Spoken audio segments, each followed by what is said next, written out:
Hello and welcome to today's session. So I'm going to talk about what kids should learn despite their school education. Okay, so if you are a homeschooling parent, probably this presentation may be in line with what you are already doing. So the regular warning. So some of the points I talk about in this presentation may be offensive to you, or it may be too extreme for you. So you need not agree to what I am saying. I mean, you have to come up with your own thoughts, but uh, just try giving a fair hearing. Okay, why should I care? Today's kids, if you have kids, then probably this is a good presentation for you to listen to, because today's kids are pretty much, I would say, maimed even before being born, because their mothers get injected with vitamin K, folic acid, and a lot of other artificial concoctions, which has never been proven to be really beneficial clinically. So they are really at a disadvantage right from the beginning, and the kid will be very lucky if the parents don't smoke and don't drink alcohol and do not have any domestic violence at home. So this seems to be more and more accepted as the norm over time. Okay, so he or she would be even more lucky if the child is not damaged by vaccines.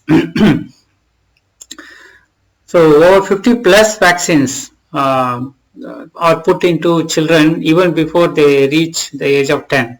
And by the time they become 15, it is about 76 in the United States, and very close to that number in many countries. Okay, so vaccines maim and kill. Okay, there is no question on that. I have had a separate session on that earlier. Please go and watch that. And they are born into a toxic field of electromagnetic frequency radiation all over. And polluted foods, eating all kind of wrong foods also. You have dairy, meat, eggs, and GMO with a lot of hormones and so on. So they are, if they survive all of this with their mind and body intact, then they are pushed into an indoctrination system, which we call as an education system today. That systematically trains them for obedience and towing the line. So if the child steps out of line, he or she is brought back to that. Okay, independent thinking and intelligence are systematically discouraged. And then as the child goes through all of this, the entertainment thing starts, right? You have a mobile phone, you have TV, you have computer, and there is a tremendous number of movies, media, sports, video games. So you get lost basically. The child can really get lost. So from the birth till adulthood, the child faces so many problems. So this is why you should really think about this. Okay. So what I'm going to talk about in this presentation is that if you are going to get a child, you have a chance to begin it well, and then we should build a very strong sense of belonging and your own heritage. I'll talk about this. Then the value of simple living and the sense of being happy inherently, right? We'll expand on that. And we should be learning music and martial arts. Typewriting is probably the most important thing a child should learn in this age of information. Then the child should be taught very early about money, the finances, and the economy, how the whole thing works. Then how to build and run a small business, all the elements, right?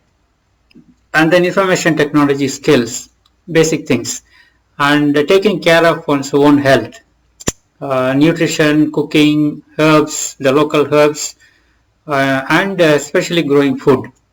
Okay, so I'm going to talk about all of this. A child should have exposure and learning on all of this, because this is what I think a child should be knowing by the time the child reaches adulthood. Okay, so begin it well. So if you are going to have a child, then you should be starting on the right side. Okay, so learn about importance of good food and nutrition, because these are the only things that will help you and the child. And never ever vaccinate the children. Okay, ever. So please go ahead and research about vaccines, and say no if you have come to know about the harms of vaccines. Then as much as possible, avoid all allopathic medicines during pregnancy. So this will again give a head start to the child. And then if you can, if you are on Facebook, go ahead and join. There are several groups on natural birthing, later cord clamping and so on. So go and join these groups and research about all these things. Okay, so that will, if you do all these things, definitely the child will already have a head start. If you just avoid the vaccines, you eat nutritious food when you are pregnant, and you do the breastfeeding for the child, then the child will be way ahead of a whole lot of other children in the world. So let's talk about the building a strong sense of belonging. Okay, so those children who know about their heritage, they do very well later in life. There are a lot of research done about this, and the results are exactly the same all over the place. So those children who know who their parents are, what is their background, and about their culture and heritage, they do extremely well. Okay, to begin with, if you are a non-native English speaker, then you should teach your children your mother tongue. So you should be very fluent as much as possible, reading and writing of the native language. You should be there. So this is very important. So this is what builds identity with your family and your heritage. So without this, it becomes much difficult for the child to see what it is. And then tell them a lot of stories and talk about your own festivals and your own relatives and your entire family tree. So they should know all of these, so that they have good knowledge of which environment they have come into. Okay, and then you should teach your way of life. There may be a lot of traditions, cultural practices that may be followed in your family. So don't worry about what other people are saying.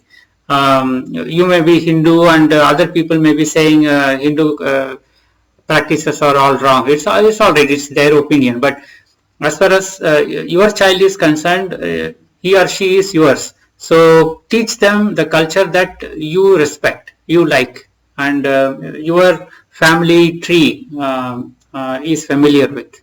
Okay, and introduce them to your traditional foods, and then teach them about your religion. Okay, and if you are religious, you should teach religious scriptures to children, and they should actually memorize it. This is, I think, this is one of the most important things that is missing today. So in the name of being rational and logical, most of the parents, at least a lot of South Indians and Indians in general I know of, they don't do this at all.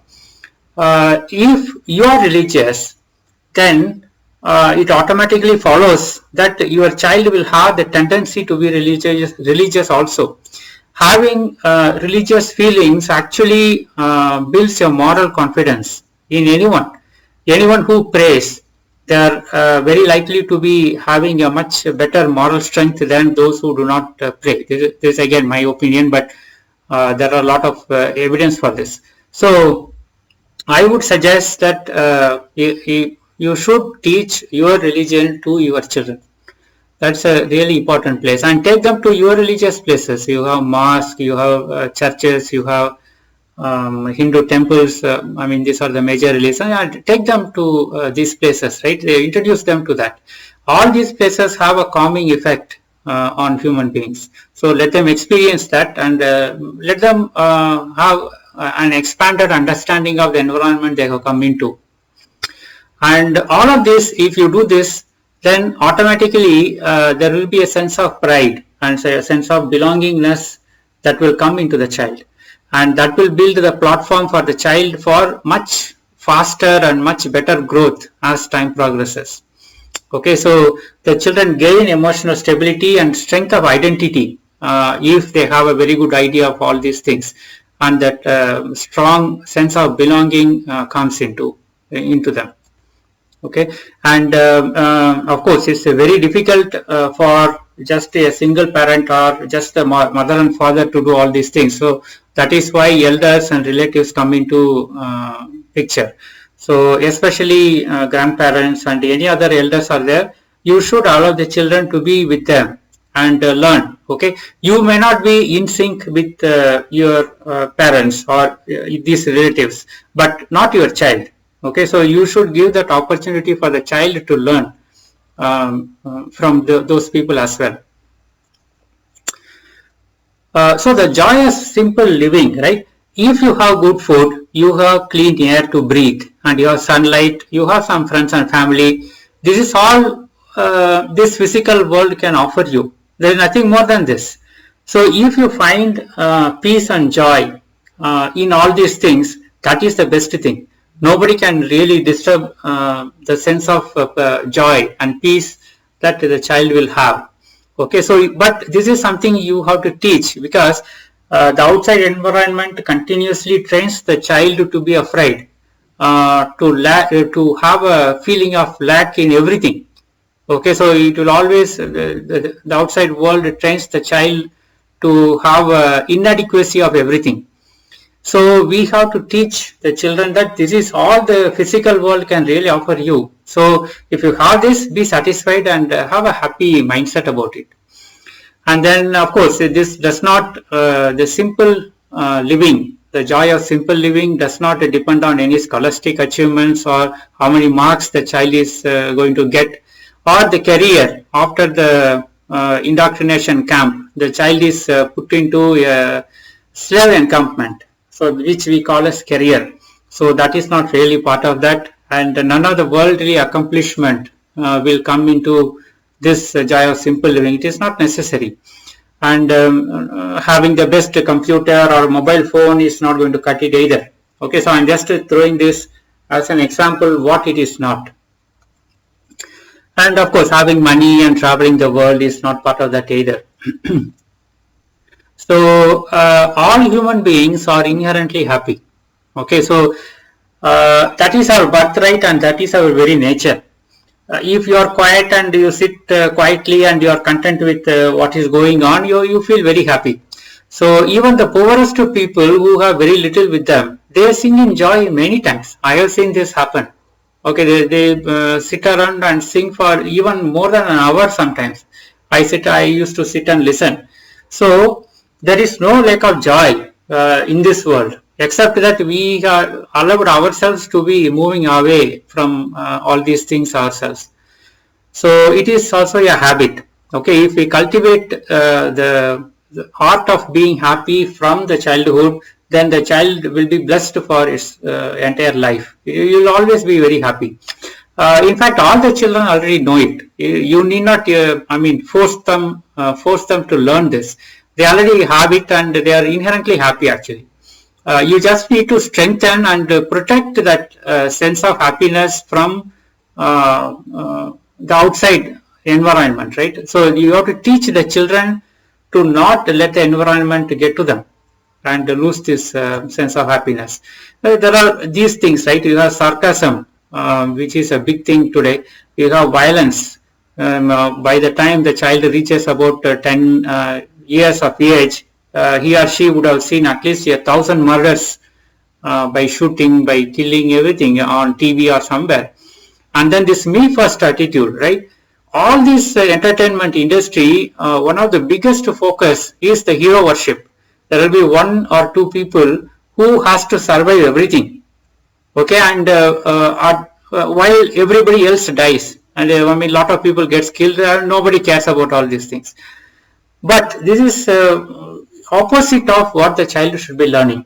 Okay, so all these things, right? Your sarcasm, very violent things, and me first, I am the hero. These kind of attitudes really destroy the sense of joy. So remember this saying: The I results in illness. The word we results in wellness. So I have seen some of prominent doctors say this. I think it is very true. Okay, so together we will be very happy and not otherwise. So, but unfortunately, as I said, today's entertainment systems, TV shows, movies, video games, the so-called sports, right? Even in group sports such as cricket or football, there is hero worship. So they systematically pull the children away and even the adults away from this spring of natural joy and happiness and away from the sense of community. Okay, so today this is one of the biggest problems. The children and adults are individuals now. In a lot of places we are just individuals. There is no sense of community. We don't even know who our neighbors are. There are family units are completely broken actually. So we have to get back to building a community and being in a community. This is extremely important to the emotional and the physical well-being of children. So every children should learn these two things minimum. So any form of music such as vocal, piano, violin, percussion, or whatever you can really teach them, or find a class somewhere where the child actually naturally have an inclination towards, right?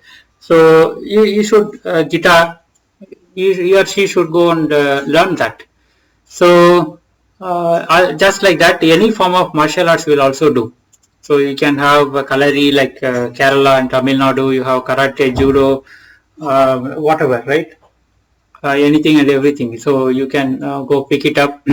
So both the music and martial arts, they actually inculcate a sense of discipline and a sense of accomplishment and a sense of self-confidence, which will never be available in any other form as far as I have seen.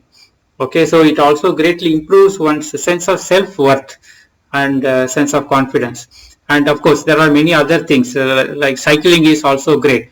So some of the most successful entrepreneurs I have seen, they are absolutely sold on cycling. Some of them have traveled the entire South India through cycles, through cycling. And adventure sports, if the child has the inclination towards adventure sports, so you should let them do it. Personally, I absolutely like paragliding, and I intend to introduce paragliding to my kids as well. Okay, so typewriting. So we live in the age of information. Okay, so knowing how to type, that greatly improves the speed and the volume of information flow from one person to the other. Okay, it can free up your time by at least 20%, but this is an extremely small number. In fact, if you know typing, it can improve your productivity and the time you spend. You can cut down on your time at least by 1/5 actually. So this greatly helps with time reduction of fatigue, getting your job done much faster. Your focus stays because you take much less time, so you keep the focus during that time very well, and not making errors while you type, and accuracy, the whole thing, right? So on average 40 words per minute is the maximum you can get to with just random typing, right? No fingering, not typing. You just keep using different fingers for any character. So you can only reach up to 40. Beyond that, it is going to be extremely difficult. But if you know typing, 80 words per minute is easy to achieve, and 100 is somewhat difficult, but it's pretty good if you can reach 100. Imagine the amount of productivity you can have. Okay, so ideally speaking, you should learn, the child should learn typing on a mechanical typewriter, because it develops the strength in fingers as well as sense of accuracy, right? If you make mistakes, you cannot correct it on a mechanical typewriter. So it automatically improves the child's sharpness, and they don't make so much of mistakes. Okay, so typically you can start after 12 years. So here is a typewriter we have at home. So I have bought it on this online portal. So this is a German typewriter. I bought it from third hand. Right, it is about 25 plus years old and pretty cheap. I think I bought it for 3,000 rupees or something. It's a great typewriter. You have a lot of options. It works perfectly fine. So you can pick it up one of these things from your local markets, and you still get ribbons in India, but I don't know about other countries. You have to check.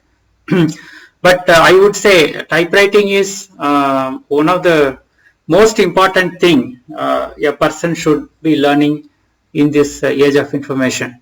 All children should be compulsorily taught typewriting. So by the time they finish 10th standard or 12th standard, they should already be at 80 words per minute speed. It will be a very different world if that happens. Teach them about money. Okay, so schools don't really teach them about money. I think it is by design. Who would want the children to be taught something which, if they know, would overthrow you in the to begin with, right? That is not going to happen. So we have to teach our children about money. We'll start from the very basic. So how money serves to exchange value among people from one to the other, and what is the reason for the existence of money, and what do you mean by barter system? So what are the basics of barter system, and why is currency really needed, and how money came about? There is a big history about money. Of course, our history as it stands today is completely bogus. It is all fake history. But you can use the same fake history about money to teach them what money really means. There is no problem over there. So teach them the meaning of currency. What do you mean by gold standard, fiat currency? So a kid of, let's say, 10 years or more, they will be able to easily understand this, and they will develop a deeper understanding of this than you yourself over time. Okay. And all of this is necessary for the child to understand the importance of money in the society.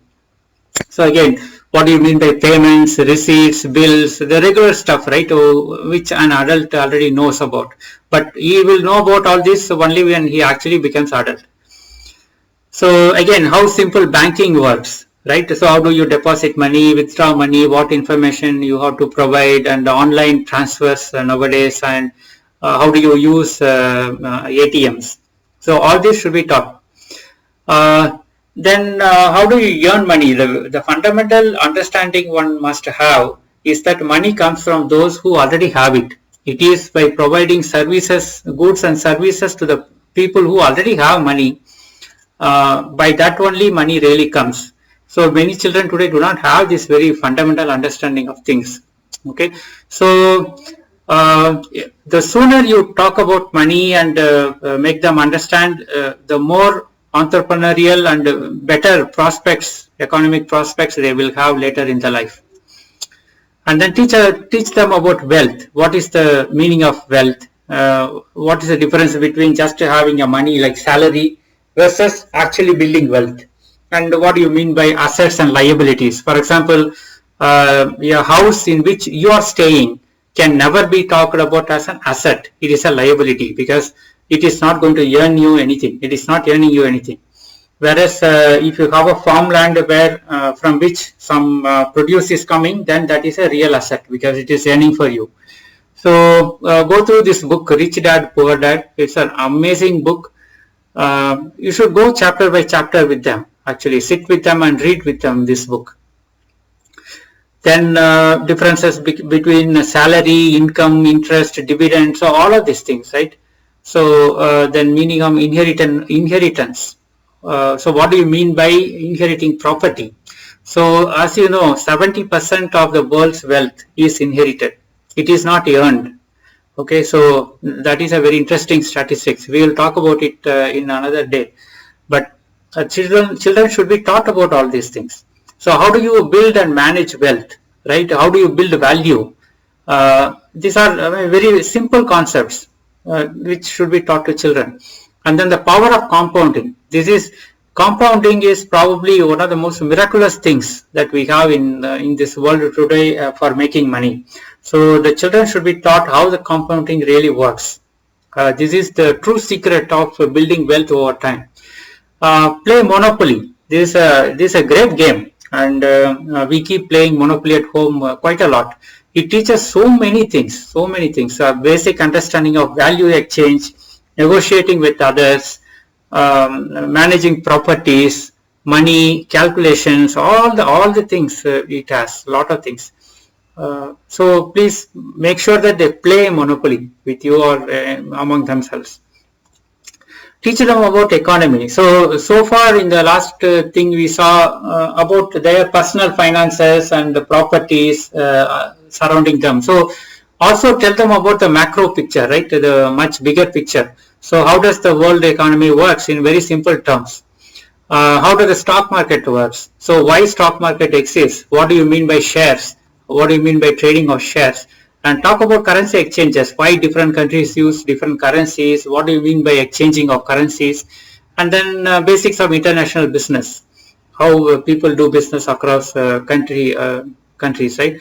And wealth concentration. So this is again one of the very important topic that a child should know, that how does wealth concentration works and who is actually controlling the world, because wealth concentration has been going on for centuries. So it has reached a peak now. So the child should know that we are living in such a time that there are very small group of people who control the entire world. So the child must know this. So then interrelations of trade, business, economy, and politics. So you can introduce these concepts to the children. Okay. So if you cover the personal, the concepts of money, the concepts of wealth and exchange of wealth, value, goods and services, then the macro picture of economy, then the child would have formed a very strong basis for any kind of business moving forward. Okay, so this is very important, which is not being taught today, unfortunately. Bits and pieces are taught, but not the whole thing. I don't think it will ever be taught. So we have to take responsibility ourselves and teach this to our kids. So then we can teach our children how to build and run a small business. You can take up something like a tea stall or a lemonade stall, right? So in many places they do this. The children are allowed to run a lemonade stall. It's a great way of teaching the basics of business. It's a hands-on experience. It has all the elements, right? You have money transactions, you have customer, experience, supply chain, managing the supply chain. All those things are built into this. This is a great way of learning. And then you can extend that to further. How does a general store actually works? What do you mean by a supply chain? How does a multi-city supply chain works? These are basic stuff, right? What do you mean by customer? Right, the person who pays the money. So why is it important? And what do you mean by quality of service? And what are the different kinds of goods and services that we experience in this world? And then why we need companies, the basic business structuring of companies and business agreement, something like non-disclosure agreements or simple business agreements with timelines and so on. So then what do you mean by profession, doctor, engineer and so on, and what do you mean by employment, what do you mean by jobs, and especially negotiation skills. Okay, so you can have a lot of fun teaching negotiation skills to kids. Kids actually naturally have a lot of negotiation skills. I see this in most of the kids playing Monopoly at home. They come and they have really good negotiation skills when they really want to buy some property. Okay, so the basic that also boils down to basics of marketing, and also teach them and how wealth is possible only with business and never with a salary. As long as you remain as a salaried individual, you will never experience wealth. It is impossible. So only through risk taking and only by building businesses, somebody can really become wealthy. So these are basic concepts again, and children should be taught all these things. If see, one thing is that this may sound overwhelming. You may think that there are too many concepts I'm talking about here. Not really. So if you focus on one thing at one time, and there are multiple years to teach all these things to the children, right? Small things. As time progresses, we should teach. And at the end of, let's say, 10 years, you would have finished talking about many of these things actually. Okay, so in information technologies, the children should have a few skills, right? One is the basics of internet, how the whole thing actually works from a software point of view, from a hardware point of view. There are very good books available which talks about these things. Then there are some software which are great. Excel, Microsoft Excel is one of the greatest software ever made, I would say.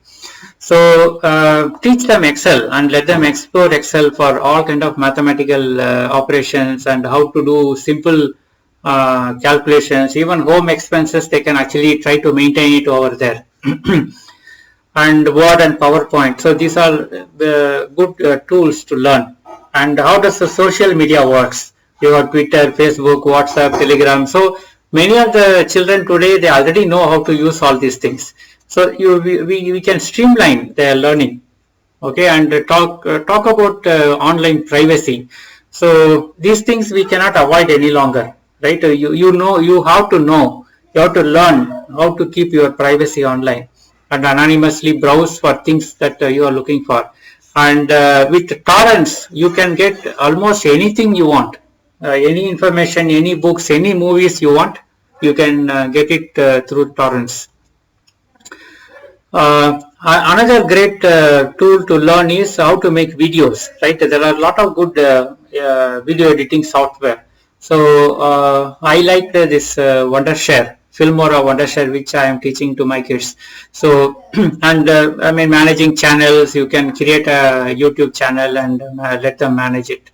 So these are great things to talk about information technology. So once you cover many of these things, they will pick rest of the things all by themselves. Once they know how to use Google to search for what they want, then they will pick up rest of the stuff. Health, right? This is again some of the things schools don't teach that much. So for example, human anatomy is something schools teach fairly well, I would say. And then we have to teach the children what are the common diseases that we usually get and what are the natural remedies that are available locally. Okay, so you can actually get them a microscope and actually show them the cells and show them all the things in blow it up and show. And then introduce them to alternate therapies. You have acupuncture, pranic healing, and so many Ayurveda, Unani. There are so many different ways of treating illnesses. Okay, and then you can actually take them to hospitals and show, okay, this is what sickness really means, right? If we do not take care of ourselves, this is how we will end up with also. They have the instinctive ability to pick it up. Okay, and of course we have to teach them the first aid and emergency care. If something happens, if somebody gets a heart attack, what do we do? So we have to teach all of this. Some people argue that well, I mean, they will become very afraid. I mean, this will be very traumatic if you teach them all this. I don't think so. If you are not projecting as if this is something very worrisome and traumatic, they are not going to care about it either. All this is knowledge. Okay, so all these things are knowledge.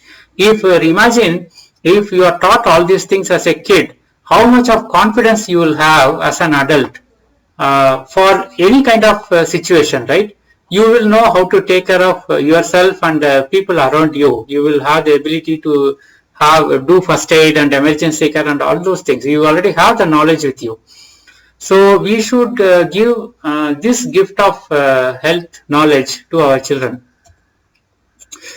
Then of course you have nutrition, cooking, herbs and growing food. All these things are very important. Okay, so the children should not only book learn, but actually in practice should learn the value of good food, clean water, sunlight and exercise.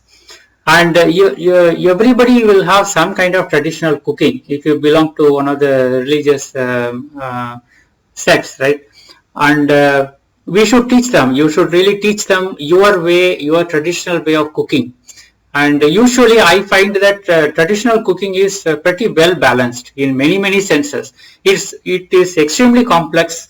So, but I find that traditional cooking for a particular area, particular set of people, it is very well balanced. So you should teach. If you know your traditional cooking, you should teach that to your kids. It doesn't matter whether it is girl or a boy. Everybody should learn cooking. And then, of course, I would push for a plant-based diet, because I think we are herbivores by physical construction. We are in fact fruit-eating animals. So my suggestion would be to teach them the plant-based diet, but it doesn't matter. You can go ahead and do whatever you like to do, but children should be taught about nutrition and cooking and herbs, right? You can solve so many health issues with herbs. I have seen it in person. Our home have several herbs for all kind of issues, right? Children should be taught that knowledge practically. Okay, so what are these locally available herbs? So what things they help with? All the traditional medicines for various ailments. All these things should be taught. It's very easy to teach them. And more importantly, how to grow food, right? They should know how to grow vegetables and how to maintain a garden themselves. Of course, if you are living in a apartment, then it is difficult, but nevertheless, we can give some introduction to it. Then introduction to permaculture, right? And especially food forest. Today, if people grew food in their lawns instead of this stupid grass, then we would have become self-sufficient in terms of food a very long time ago. We would be producing so much of excess food. We can actually create another world. That much food will be available. But unfortunately, acres and miles upon miles, we are growing this silly grass and not really food for us. So, of course, we should teach kids how to grow this food in a very natural way, which is in sync with the rest of the biosphere. And then the skills of off-grid living. Okay, so again, permaculture is all about living in harmony with nature. And this is a great meme. Grandma survived the Great Depression because her supply chain was local and she knew how to do stuff. Exactly. See, we are heading into a food crisis. Okay, this I talked about this a few weeks ago. This current economic crash and this overall fake epidemic, it is heading us into a major food crisis everywhere. It doesn't matter where you live in this world, and having money is not going to help you. Okay, so we will experience this food crisis. So it's better to be prepared than to be sorry. So I would suggest teach these skills to kids as well. So I would like to complete with this one. Permaculture living isn't just good for you and the earth. It's freedom. So it's a freedom of food. It gives you a great sense of joy and freedom once you know how to grow your food. Okay. So that's it for now. So there are these are my previous presentations. You can go and take a look at it. Vaccines, scams you believe in, protecting against EM of 5G is again a very important topic you should have good knowledge of. What do you mean by freedom, this epidemic, economic crisis and so on. So you can take a look at these things and it is followed by references. Okay, so that's it, and thank you very much for listening.